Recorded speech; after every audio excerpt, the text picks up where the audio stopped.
This is Tracy Hales Vass, right on Four Corners. Today I'm talking to Brinn Colenda about his military thrillers. The three of them, Cheetah Quest, Cochabamba Conspiracy, and Homeland Burning. Good morning, Brinn. How are you today? I'm fine. Thank you very much, Tracy. It's lovely to be here. Thank you for inviting me. Well, I certainly enjoyed your military thriller, Homeland Burning. Just blazed through it, I should say. It seemed appropriate. Yes. Well, I think the theme will resonate with your listeners because it takes place in New Mexico and Arizona and Colorado, and Southwest in general. And well, before we go on, why don't you give a little synopsis to our listeners so they'll know what we're talking about? Okay, well, my three books are all thrillers. And my definition of a thriller is an action-adventure book on steroids. Right. Because the consequences are much higher for the protagonist. And I've also called this the Callahan Family Saga. So I talk about families. And, I like to show families under stress, specifically, in my case, military families. Callahans are military, but they're just families. And what people do when they're caught up in life or death situations. Real people, ordinary, regular people like us, facing extraordinary circumstances. I don't have a James Bond. I don't have a Jason Bourne. I don't have a Wonder Woman. No superheroes. I just have ordinary people, very competent people, but still ordinary people. So Homeland Burning is book 2 in the three books I did. I'm a pilot, and I have to say that I do things differently than most people, like most pilots do. So I wrote it one. The first book was Cochabamba Conspiracy. The third book was Cheetah Quest, and now the second book is called Homeland Burning. But it takes place in New Mexico, and the main theme is a group of international terrorists decide to attack the United States using wildfires and blowing dams. So it's fire and water. Right. In an effort to drive a wedge between the American government and the American people. And what I try to do is I weave personal stories into this. I show the effects of wildfires on communities. I was an elected official here in Angel Fire, and I tried to educate the people on how to thin their forests so that we mitigate the effects of fires. But I want to talk about the effects of wildfires on communities and firefighters and individuals. And I use the National Guard, the New Mexico National Guard and the Colorado National Guard to show how effectively the Guard used in local and even national emergencies. Keep coming up in this book is, what's it like to lose everything? Right. We see brief interviews and sound bites on TV where some person who's just lost everything is distraught and stuttering and blubbering and in shock, and somebody shoves a microphone into their face and says, "Hey, how do you feel today?" Right. And they just sit there and they're just they can't answer. And then boom, we switch the news switch to weather or sports, so we don't get to develop any empathy for these people. And I want readers to care about these victims and to develop some sympathy. And also, I try to show what a terrorist is like. Why Yes. does someone become a terrorist? What brings a person to the point where they're willing to kill innocent people or even themselves? Or what it's like to fight a fire. So I look at the complexity of the whole firefighting effort, how the decision makers make decisions. I took emergency management courses as a political person here in Angel Fire in case we had a fire. They would need someone on the village council or the mayor to help them with the political decisions. And it's amazingly complex. After all my flying in Southeast Asia and deployments around the world as a military officer, I was just astonished at how complex these firefighting operations are. And also I throw in some romance and some good old-fashioned flying. I was a pilot, and so I like to talk about the things that I, as I said, about. Yeah, these guys spend a lot of time in the airplane. Women pilots, too. We have some really strong women here. Well, I didn't write the books to glorify women, but I'm a believer in inequality Right. and equality of opportunity. And I've been fascinated to see how women perform in aviation. I worked men in space activities for a couple of years at the Air Force Space Division, and so I was working with astronauts. Now, we didn't have much data back 30 years ago, but it seemed that women did better in outer space than men. Really? Which is a shocker for most men. Yes. Yeah. And also, I wanted to talk about the 99s, because the 99s is the world's international women's pilots association, and it was started by Amelia Earhart and 98 of her best friends, all females. Oh. And, most of my friends don't have any idea what 99s do, but they do an amazing amount of work promoting women in aviation. I decided that in this book, where I have 4 or 5 flying scenes, I would make the pilots women, other than Tom Callahan, who's the main protagonist, and he's an F-15 pilot. He's an Air Force pilot like I was. Mm-hmm. Lieutenant colonel and colonel like I was, Air Force Academy graduate. For all your friends out there in Colorado, yay, Colorado! Yay! So the Callahan family is from Taos. Mm-hmm. After spending a lot of time in the military and traveling all around, they settled in Taos, and the guys went to Taos High School. Again, the women, and I also feel the urge of equality. I make some of my bad people females. That's right. And I figure if they can be set up as heroes, they can be shown as anti-heroes as well. That's equal. But yeah, that's how I look at it. Right, right. So my first book is Coach Obama Conspiracy, mm-hmm. and it takes place in Bolivia, because I spent 2 years in Bolivia in the embassy in La Paz, just like Tom Callahan, and I flew the embassy airplane just like Tom Callahan, mm-hmm. and I flew into many of the places that Callahan does. So the readers get a really good overview of how beautiful the country is. And the conspiracy is a legal conspiracy, or a conspiracy in the legal sense, between Fidel Castro and the fictitious terrorist called Kurt Waldheim, mm-hmm. who's the world's foremost terrorist for hire. And they decided to take over the drug cartels in the Andean region, in Colombia, Peru, Bolivia, and Ecuador.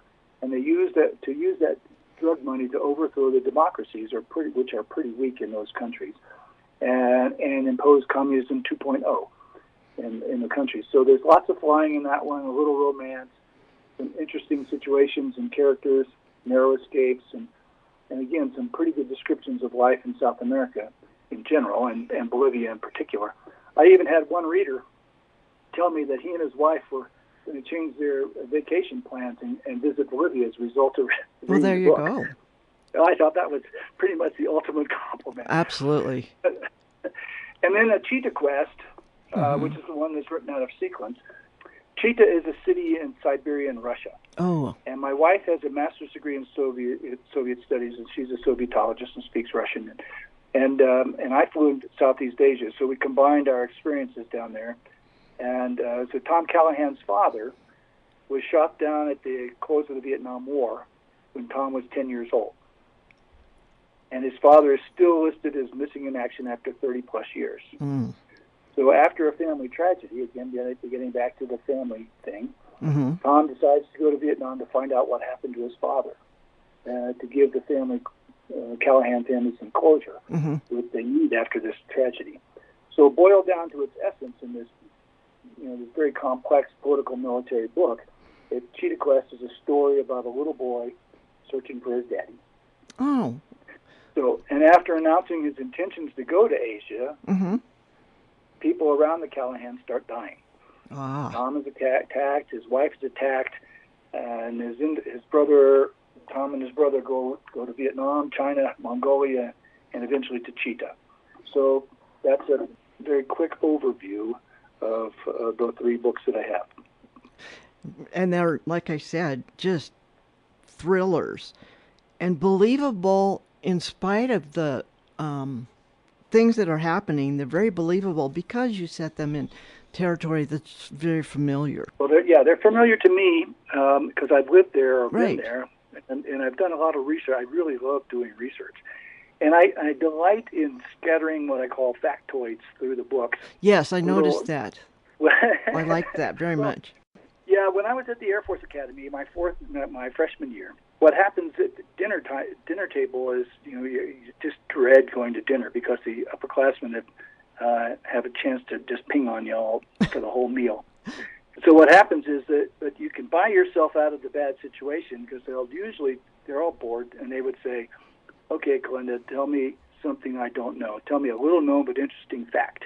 Ah. And in the days before internet, everybody would sit down and you'd try to find something that would make them laugh, Mm-hmm. or tell them something that would amuse them, or something that would just knock their socks off, something they didn't know, and you could prove that they didn't know it, and they would, okay, it's interesting, then they would let you eat, and they wouldn't bother you. Oh. So I developed that skill in looking up little known but interesting facts, and I try to scatter them through my books. It's just sort of neat. It is neat. I enjoyed that a lot, and I recognized that you had done your research. Why don't you give us a taste of the book by reading us something? One that's it's about the fire, because I want people. The core of Homeland burning is about wildfires and what to do to people. Yes. Because people really don't have an empathy. They just see it on television, and it's not the same. Right. And that's the difference between reading and watching.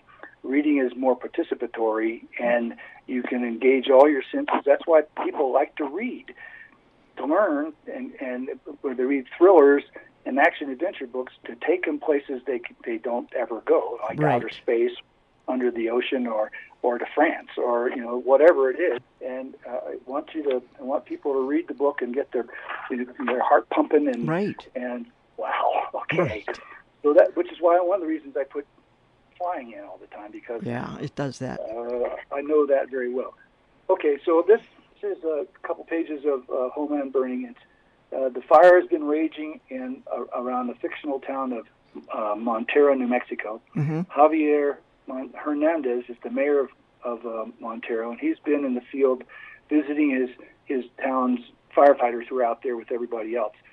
And now he's trying to get back into town to go to the command post and be the political guy answering political questions. So he's got to get back.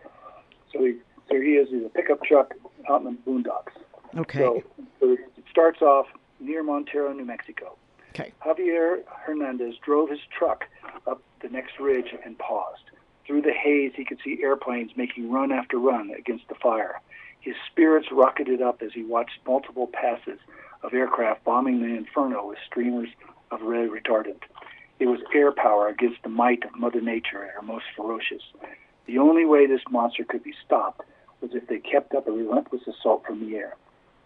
Javi drove along the ridge, watching the fire gallop through the treetops, flames thrusting high into the sky. He spotted a faint jeep trail that led down into a canyon. He drank some water and soaked his bandana. Then down he went, ever closer to the fire's track, crossing over behind the flames, hot spots smoldering all around. Animal carcasses littered the forest. In the secluded meadow, he saw a small herd of dead deer, cooked where they were dropped by the fire's superheated air as the inferno raced by. Even through the smoke, he caught this pungent smell of charred flesh and burnt hair. As he drove the twisting, rutted trail, he gasped for breath in the hot air, his eyes stung from the smoke. The wind-whipped fire suddenly erupted to his left and showered him with embers and burning fragments. He was driving into a crucible. Furnace-like heat sucked his energy. The truck cab sweltered. He was soaked in perspiration. His hands were scorched. His skin glowed red from the heat. The intensity and violence of the wildfire threatened to overwhelm him. It hurt too much. He screamed and cursed.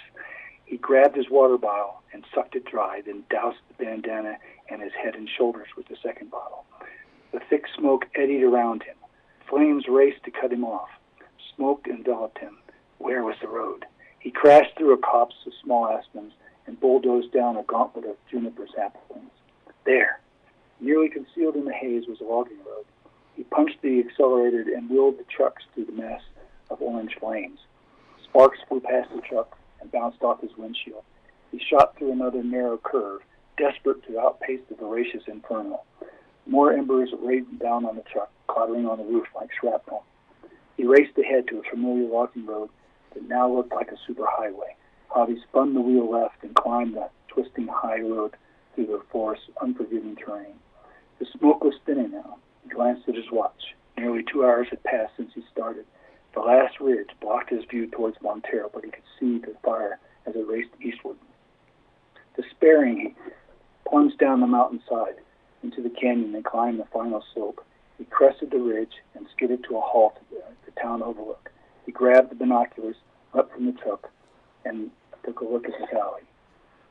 Northwest, a massive towering plume of smoke. At its base, the flames raced towards Montero. The monster fire was ready to pounce on the town. The hills west of town were also a mass of flames. The narrow canyons leading into the business district sluiced flames, ember showers, and superheated air into the heart of Montero. The town center was a death trap. He watched the buildings light up in a flash. Flames leapt from building to building, accelerating down Main Street. His beautiful town was being consumed right before his eyes, the lifeblood of dozens of families. A solid wall of fire moved inexorably towards the structures, then enveloped and devoured them like some giant organism, sucking the life from its victims and moving on, leaving a series of shattered carcasses behind as it searched out more helpless prey. Nothing was left alive in Montero. Wow. Well, that's what you see when you get involved in these things. It's just astonishing. Oh. How brave firefighters are. I mean, people Yes. don't give credit to firefighters. I think since 9/11 they have. I think so. But and they deserve, because what they did at 9/11 was just superhuman, and Right. you can't pay them back for that. But firefighters and the police and I guess the guard have really earned their stripes in the public consciousness. And I just want to raise that awareness and make people a little bit more, maybe even a little bit more kind towards their firefighters. Right, right. So you were not a firefighter, but you were a fire commissioner. Was that it? No, I was a village counselor. I was Oh. on the village council, helped to run the village. So, I worked with the fire department and the police department in some of these things. Mm-hmm. So and I actually headed the wildfire committee here to try to convince the resort and the people in the village to voluntarily reduce the fire hazard in our valley, because we're surrounded by 1.5 million acres of national forest. Oh, yes. We've got billions of trees, and we need to get rid of some of them. So this book is to try to highlight that kind of decision-making process to the people in the public, to try to see that they need to do things and to do something now before the disaster. Right. I mean, when I became a counselor, we didn't have even an evacuation plan. We didn't have any disaster plans, and we had to force the village to do that. And as a counselor, I could do that. And the New Mexico Secretary for Homeland Security and Emergency Management is from Angel Fire. So we're lucky now to have a great deal of public awareness in our village about what needs to be done. Well, I think that's one thing about Homeland burning, is that terrorism comes right to New Mexico, where we always think, oh, nothing's going to happen to us. Well, that's a very good point, and that was at the very beginning of the book. Kurt Wallerine, the Nasty Boy, he talks about that. He talks about in the 30 Years' War, how the government of France was destroyed, but they kept passing laws to raise the taxes, and the people were getting raped and pillaged and plundered because the government didn't have any way of protecting them. Right. And so the people eventually revolted and started slaughtering the nobility because they weren't being taken care of. And his point, Kurt Wallerine's point, was, see, it happened 700 years ago, but the same philosophy applies. And if the government can't take care of its people, then the people aren't going to be interested in obeying the laws or paying taxes to a government that they consider illegitimate. Right. And he decided not to attack cities. He wanted to attack rural America to show that terrorists could actually reach out and touch people in Farmington, Leadville, Albuquerque, and Taos, at will, which is what raises the terrorism index. It makes people even more sketchy. Because actually, when 9/11 happened, there's some people that weren't very sympathetic to New York City because it's so distant and so foreign to people in Iowa or pick a small town. Right, Farmington. Right. You said it, I didn't. Right.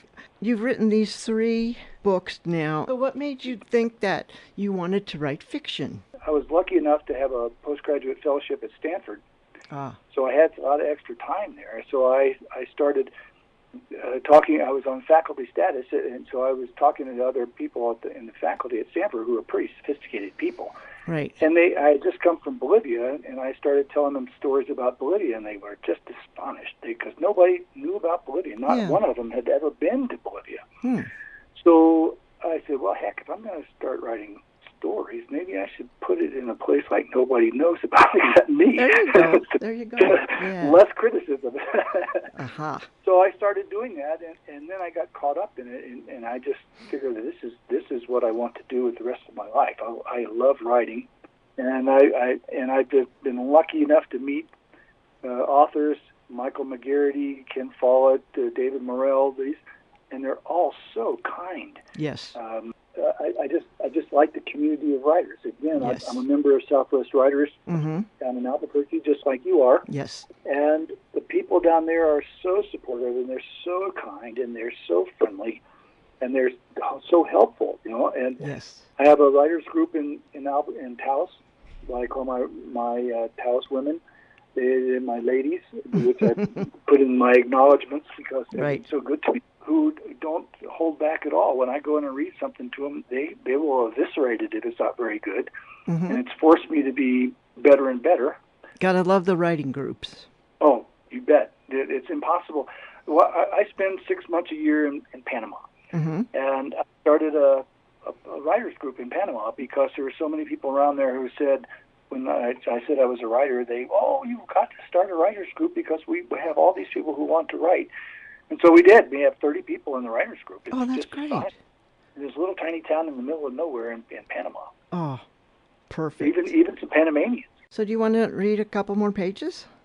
Great. I would love to read about Colenda. Oh, yes. The brains behind the Callahan family.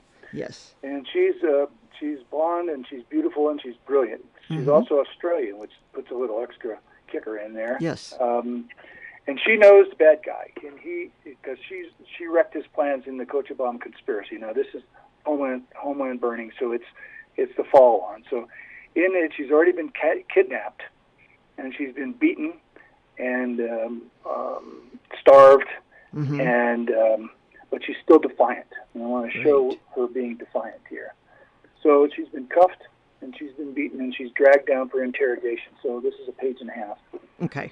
They cuffed her hands behind her back and dragged and pushed her down a corridor into a well-lit large room and slammed her into an uncomfortable straight-backed chair next to a pale wooden table. After what seemed an eternity, a steel door opened and a stocky, white-haired, middle-aged man strode in. He placed the dossier on the table. He motioned the guards to uncuff her. As the cuffs fell away, Colleen massaged her chafed wrists, pulled her blouse together. The man spoke in accented English. "And how are you this fine morning, Frau Dr. Callahan?" "I'm fine, considering that I've been kidnapped and beaten by your thugs." He leafed through the file of papers, then looked up. "I am Kurt Wallerine. Perhaps you've heard of me?" Kurt Wallerine, she mused. "Sorry, can't place it." "Oh, could you be the nephew of Augustus Wallerine, the famous German banker who was murdered by the Bader-Meinhof gang sometime?" Wallerine's face broke into a smile. "Yeah, I am surprised you know that, Frau Doctor. My uncle was a capitalist pig who had exploited the people long enough. I pulled the trigger myself." "Yes, I suppose that's what people like you do so well, shoot unarmed prisoners and kidnap women. Hardly anything to be proud of." He stiffened and spit out a string of what had to be profane German, then back to English. "It's a pity that you are ignorant of German, a beautiful language. Perhaps then we could have a decent conversation." "For foreign languages," she said, "I prefer Japanese." And she recited a haiku about devil's spawn that seemed appropriate. "Or Spanish, perhaps?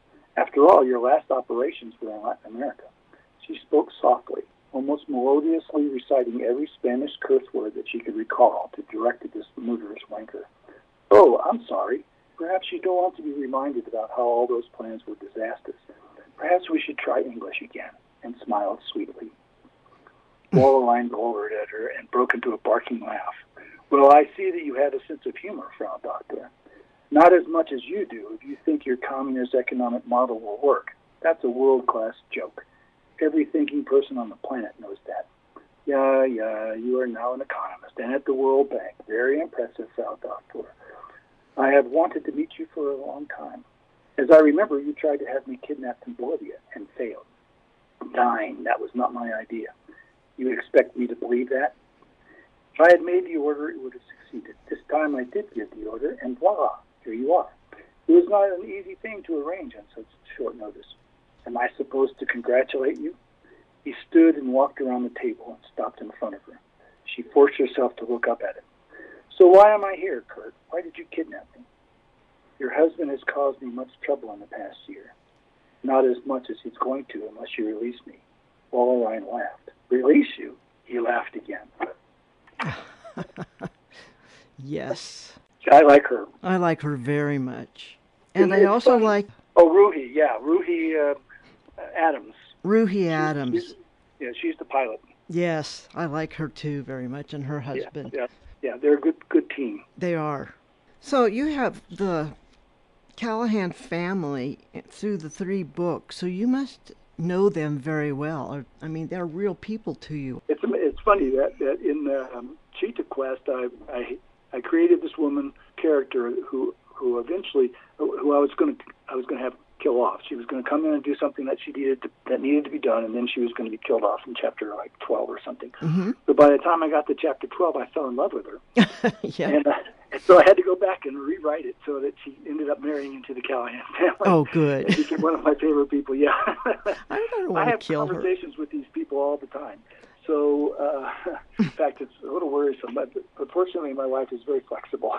Yes. She can tell when I'm talking to somebody that doesn't exist, right. except in my mind.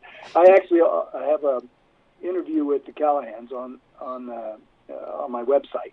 Oh. So if you click on my website, brinncolenda.us, there's interviews, and so that you go in there and have the characters talk to you and say why they're there and what Brinn has been doing and why they've made Brinn do other things than he didn't want to. 3 of my books have, I plot out my books, and so I know what the ending's going to be when I start. Uh-huh. But by the time I get there, the characters have moved it to another level, or they've changed it. Right. And I used to think about when I'd hear writers say, "Oh, the characters took over." Mm-hmm. I used to say, "Oh, yeah, sure," and what an artsy fartsy thing to say, but it's true. It is. It is true. If you do the backstory right, and you know what these people are going to do when they get to a certain point, they have to do that. And if they don't do it, the reader is going to say, "Well, that's not congruent to what that person feels." They wouldn't do that, and then you hear about it. Gosh, yes. Oh, gosh, yes. So the reader or listeners can go to brinncolenda.us and see some more information in all your books or Homeland Burning. Good. Okay, now we have just a couple of minutes left, so tell our listeners about your awards that you've won for these books. Oh, well, thank you. Each of the books has won multiple awards from various groups like the Military Writers Society of America or Southwest Writers or the Florida Authors and Publishers Association, because my publisher's in Florida. Mm-hmm. But also the big one that I've won is the New Mexico-Arizona Book Awards, Book Co-op Awards. Those are the best books published in the state of New Mexico and Arizona or by New Mexico Arizona authors. Oh, well, congratulations. Well, thank you. Mm-hmm. Well, I just wanted to say thank you to you. I really enjoyed it. I appreciate what you do. I've listened to your broadcast, and Good. It's very insightful what you bring out in the authors, and what a great range of authors you've found. I'm a fan. So I will be listening to you every week. Oh, I appreciate that. I'm having a lot of fun, I tell you that. Well, I'll bet. Okay. Well, Tracy, thank you so much. Thank you, Brinn. It's been a pleasure to talk to you. This is Tracy Hales Vass, right on Four Corners on KSJE 90.9 FM in Farmington, New Mexico.